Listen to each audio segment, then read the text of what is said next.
All right, so we're gonna walk through the steps to get set up with our mixer here in the studio. So the first thing that we're gonna wanna do is go to our laptop, sign in with the sign-in information that's on the laptop, and then we're gonna go over to Xair down here at the bottom. It's gonna pop up this little security warning. Go ahead and hit run, and here we are. Mixer's now open. In order to connect and start mixing things, we're going to go to Setup. And at this point, if nothing is showing up, we're going to make sure that the mixer is on. So to do that, we're going to come over here to our mixer on the floor. There is a switch over here on the side, right above the power cord. And make sure that's flipped. And there's a little power light that will come on, and we'll go back over to our computer. Once you turn the mixer on, a lot of times it'll bring up this automatic connect to XR18. So we're gonna go ahead and do that. And when you synchronize, you're gonna go from mixer to PC, and that loads the last settings that were on the mixer.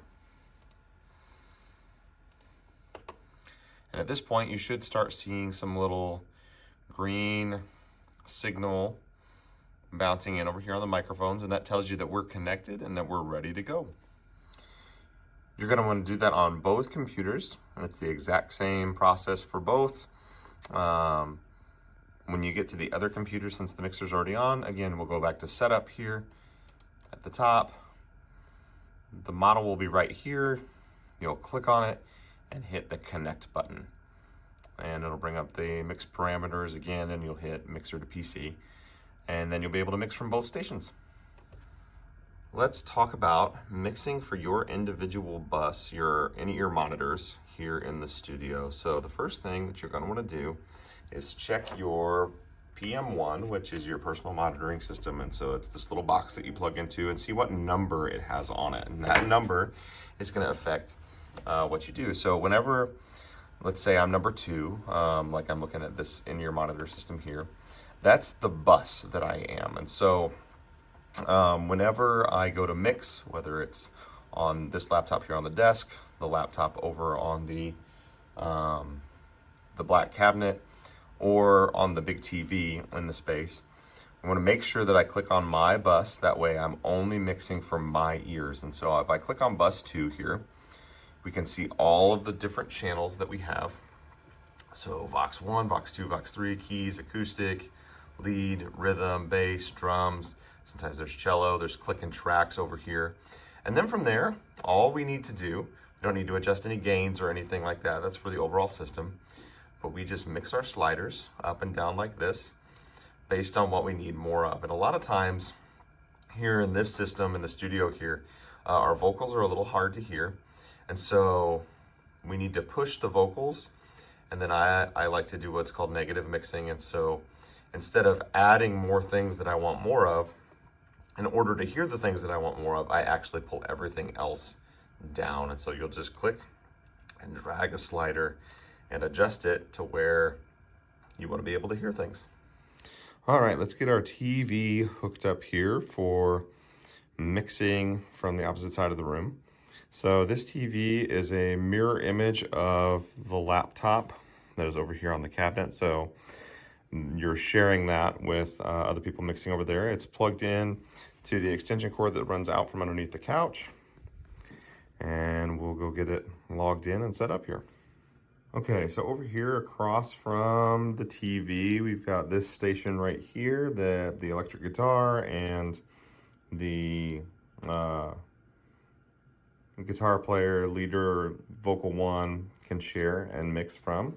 And so you're just going to use this mouse and this keyboard, which are attached to the computer over there.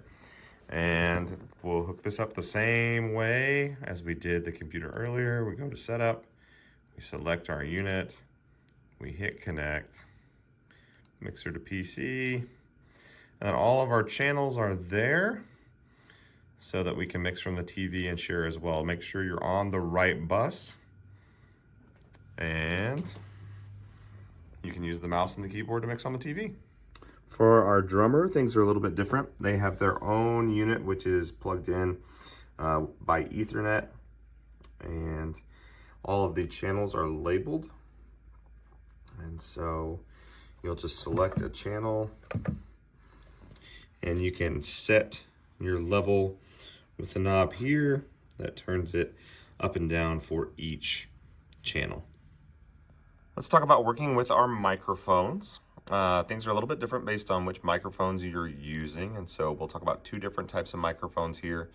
One are our blue ones, our perception microphones, and the other ones are our Shure SM58s. Let's talk first about the AKG microphones, the blue microphones here. So when you pull up our mixer, there's a couple things that you're going to need to do. First of all, you're going to want to make sure that both are unmuted. So that's down here at the bottom. You can unmute both microphones. And there's a couple of settings that you want to make sure we have here. First, these microphones require a lower gain. So at the top of the channel here, there's a number, and that's how much gain is getting into the system. These microphones, we want to be around 10 to 15 on our gain. Much higher than that, we start getting feedback through the system. So because these are phantom powered microphones, they get a little more signal. So based on who is singing, the louder the singer, the lower the number. But if you have someone who sings a little bit quieter, you might want to boost the gain a little bit. And so we want to adjust things from there. And that'll adjust things in everyone's ears. That's just the amount of signal that gets into the system. So as opposed to the slider, which mixes the individual output, whether that's the main or one of your in-ear buses, the slider will adjust that, but the gain will adjust things across the board. The other thing that you're going to want to make sure that you do, there's these little 48s right here. You can click on that and it opens this little input menu where you want to make sure that phantom power for the blue microphones is on. That allows it to get the correct amount of signal. Now for our Shure SM58s, we actually want to make sure that this 48 volt phantom power is off. So we want to make sure that the red button is not on. And then when you go back to the mixer, those usually require a little bit more signal. So we might be around 22 to 25 decibels of extra gain on those microphones. And so again, you want to adjust based on your singers and how close they hold their microphones to their mouths as well. That's a way to reduce the gain number if you need to ask your vocalist to hold microphones closer to their mouth. So that's how we set up microphones here in the studio and get things rolling. The last thing we want to make sure we have hooked up are our tracks. And so that looks like this on the Prime app from Loop Community. You're going to plug the iPad into this long auxiliary cord that's on the ground. That runs into this Pro AV box. And that box is what splits it into two channels, our left and right, to get our click and our tracks. And so we'll just plug this into the aux port here. And make sure under our settings that this is set to pan so that it splits into left, right, and we get both click and tracks.